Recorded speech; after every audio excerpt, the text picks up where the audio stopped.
I'm Ingrid, and I'm from the Seychelles, and I'm the founder of Belliche. So my question was to myself was like, what is it that I can find here in the Seychelles? And the answer was so much. What is the biggest joy? It's exactly that. To be able to use what is around, all of these wonderful ingredients that is around, to transform them once you've seen them into something that you're able to use, into the soap, into the scrubs, into the body butter or something like that. We work with local farmers, so they'll bring us, for example, all of this that you can see today.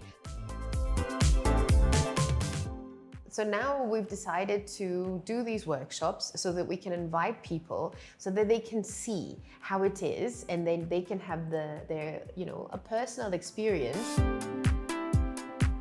I think the secret and the ingredient that is something very, very special to me is the cassava.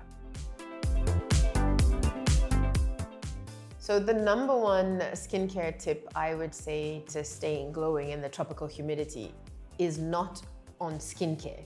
It would be keep yourself hydrated, that's for sure. I would suggest that you use coconut water, because coconut water has a lot of electrolytes in it. So if you want to stay away from heat strokes, and this is something that I would suggest, you use the coconut water. And a very nice one as well, I would suggest, is the desiccated coconut scrub, which was actually our very first product. And the desiccated coconut scrub is, it's beautiful because you could use it for the face and for the body. So it helps to remove the dead skin cells without drying the skin, and you'd feel moisturized afterwards.